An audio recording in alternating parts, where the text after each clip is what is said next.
you've always wanted to write books? Is that the way it's been since you were a little girl growing up in Arizona, pretty much? Absolutely. Really? I was a lifelong reader, a lifelong writer.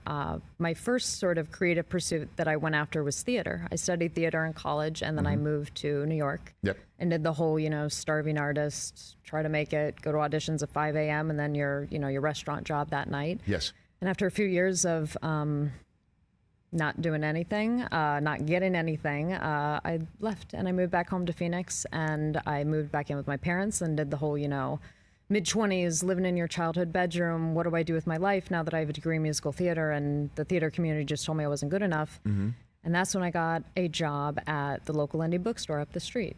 And that is when my dream of being a professional writer really became a concrete goal. And so how did you work towards that? I started writing at night in secret in my bedroom. I didn't tell anybody I was doing it because I just come off of this, embarrassing failure of not getting my dreams. So I started writing in secret and didn't tell anybody. And then I left the store to go become a flight attendant. My mom was a flight attendant. My sister was a flight attendant. We call it the family business. Okay. And it was there that I had the idea for my first book. And that's when kind of all the threads started coming together. Okay. So let's talk about this. You are a flight attendant and you come up with an idea for a book on the plane, like during your job. Yeah.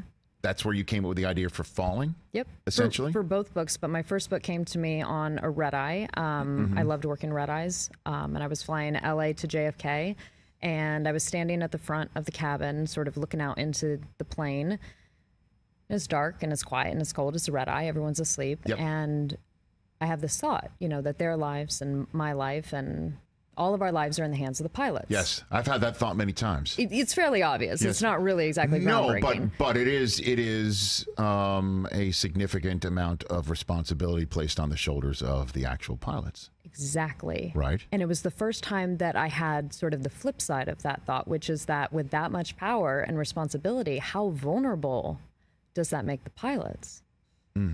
And I couldn't shake the thought. And so a few days later, I was working a different trip with a different set of pilots. And I just threw out one day to the captain that I was flying with. I was like, hey, question, what would you do if your family was taken and you were told that if you didn't crash the plane, they would be killed? What would you do? And the look on his face terrified me because I knew that he didn't have an answer. And I could tell that that terrified him. And that was the moment that I knew I had the makings of my first novel. Okay. Are you sure he wasn't terrified that one of his flight attendants was thinking this way on the flight? You sure this wasn't a him problem? It was a you problem. I'm sure there was somewhere in there, but we made it through the rest of the trip without incident. That's good. That's very good. Yeah. So that's where the idea of Falling comes from. Yep. And I saw this photograph recently in preparation for our conversation. Is this you coming up with some of the ideas for Falling on a Virgin America cocktail napkin that you would normally be serving whatever beverages have been requested by the passengers? Is that what this is? That's exactly what that is. I had the idea for the book and I got to work and I worked a lot of red eyes and I put the passengers to sleep and then I would write by hand in the forward galley. And I would write, on the back of the passenger manifest or a catering bill, or sometimes I'd grab a cocktail napkin and just scribble down a note or an idea before I lost it, before somebody, came around the corner and asked for a Diet Coke and I lost that good idea. And that's how I cobbled together my first book, just flight after flight after flight. And then you would go, once you were done with your flight, to a hotel room or back to your home and actually get those thoughts out into prose. Exactly right. And I always think back, it's like that first draft of that book is in trash cans at hotels all over this country, as I would, take those original notes and then put them on my computer, then throw the rest of it away. So, right. Yeah. Okay. So then you finally put the book together. Then what happens?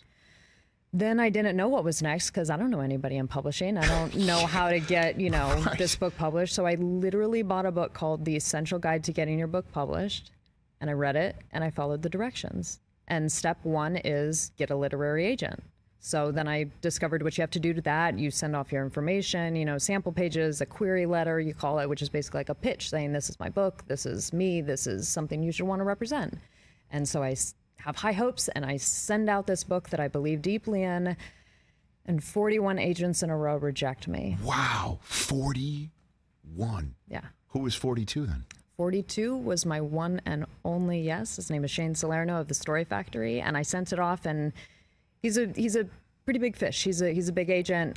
He's a writer himself. He's a screenwriter, and he was a big catch. That's why I waited till 42 to write to him, because I was like, there's no way this guy would ever look at my stuff. So when I sent my information to him, I scribbled down like a handwritten note that I put in with my pitch, and the note was like, I don't know what the specifics were, but it was like, have I got a story for you type thing, like, let me, help me help you, because you're going to want to represent this, which could not have been further from how I felt. I'm on rejection 42. I didn't feel like this at all, but you throw Hail Marys at that point. You got nothing to lose. So I send this off, and the rest is in the stars.